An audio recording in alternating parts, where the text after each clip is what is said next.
YouTube is crowded with productivity YouTubers like Matthew Vella, Ali Abdaal, and Thomas Frank, who gives a lot of great tips about productivity. But something that I've never heard anyone talk about is what is the key to being productive for real? What are the building blocks of what makes a person truly productive? Because we've probably all heard about productivity methods like Eat the Frog, the Eisenhower Matrix, and GTD. But why do they work and how do they correlate to each other? To start diving deeper into this, we need to understand what is productivity. Productivity is not working 18 hours straight and then collapsing into your bed because you're so exhausted from the day. Productivity is about making the most that you can about the time that you have. It's about maximizing the output from what you do while at the same time minimizing the input that you put in, so that is your time and energy. So in short terms, you need to be effective, so doing the right things, and be efficient, so doing those things as efficiently as you can. So now that we know that productivity is about doing the right things and doing them as efficiently as we can, you need to know that productivity is built upon basically 3 different building blocks. To start being effective, so that is to do the right things, you need to know what things you're actually supposed to do, like all of them. That is, you need some kind of task management system, which is the first building block of productivity. You need to have some method to keep track of tasks that works for you. The simplest form of this is having some kind of regular to-do list or some kind of task management app like Todoist, TickTick, OmniFocus, Remember the Milk, Microsoft To Do, and many more. Pick the one that suits you best, basically. This could be expanded to having a whole task management system, like for example GTD, which I would say is probably the most comprehensive task management system I have seen out there.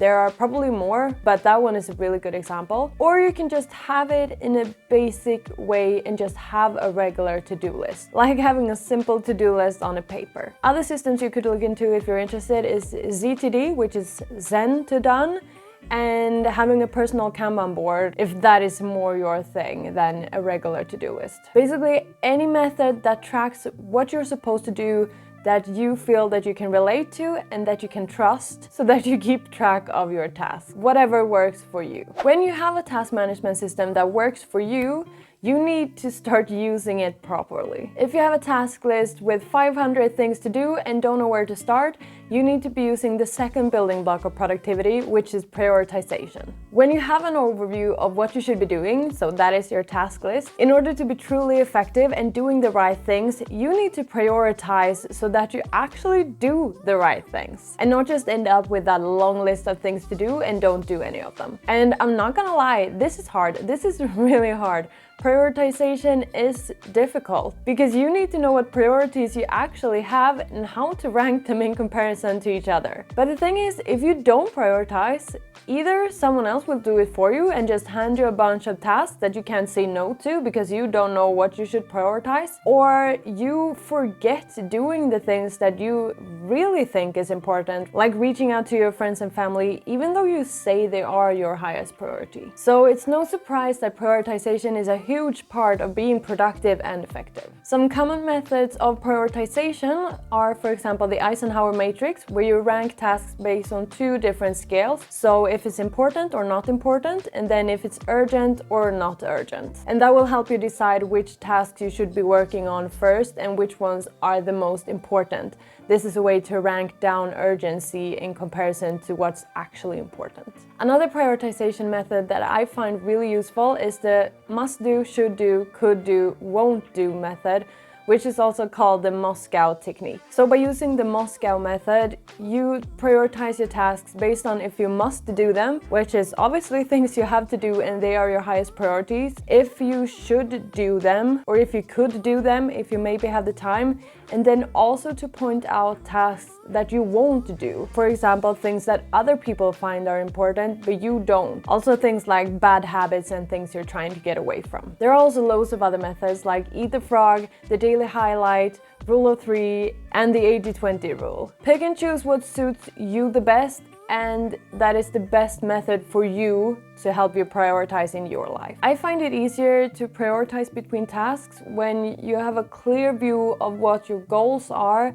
and what your actual values are, so what you find important in your life, that will make it easier for you to prioritize between the different things. So now you have the 2 building blocks of productivity to keep you effective to do the right things. But now you should also be efficient while doing the tasks and not procrastinate all of your time away. So you could probably guess what the 3rd building block is, but it is time management. We only have 24 hours every day. That is our limit, and we need to make the most of it. And remember, being productive isn't about working 18 hours every day. It's about choosing what you do and doing it efficiently. Remember, life is a balance, and we absolutely need rest. And rest can come in a lot of different forms, like sleeping, meditating, doing yoga, playing football, watching TV, cooking, anything that you enjoy doing and lets your mind think about other things than being productive and working and task management and anything like that. Which means that if you spend 8 hours at work being super productive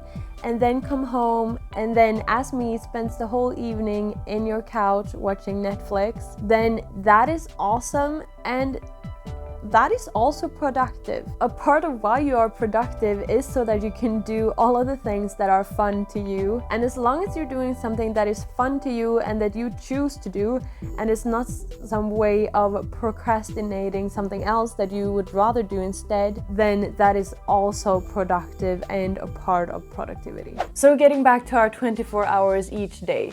Our time is limited and we need to make the most we can about it. I would say that there are some different ways to work with time management, and one way has to do with planning. Like having a weekly review, planning your day in advance, time blocking, task batching, and all of those things connected to planning your time in advance to make sure that you're not wasting time when the time comes. Just to make sure that you're prepared. Another way is to automate things, like delegating tasks to another person, using the checklist manifesto to create checklists for repetitive tasks with multiple steps to make sure that you don't miss anything and that you include everything that you need to do. Or technically automate things, like having email templates for things that you write often, using sorting functions and all of those types of things. And then we have the general time management tips, like using your biological prime time to do tasks when you have the most energy, so that you will be most efficient when you do them. You could also try using a Pomodoro timer to do work in short intervals of time with short breaks in between. And also, like, a general tip of avoiding multitasking. I like to call task management, prioritization, and time management the 3 building blocks of productivity, because that is what it all comes down to. And this is my own way of breaking down productivity, but I think it's so much clearer when you view it this way.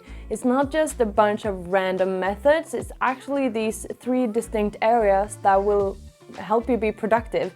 And if you put your time into all of these 3, you will definitely see improvement. So this will help you make more informed choices about how you choose your tasks and how you spend your time.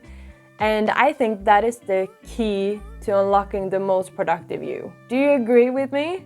Comment down below, because I would be so interested in hearing your thoughts about this. Thank you so much for watching, and I'll see you in my next video.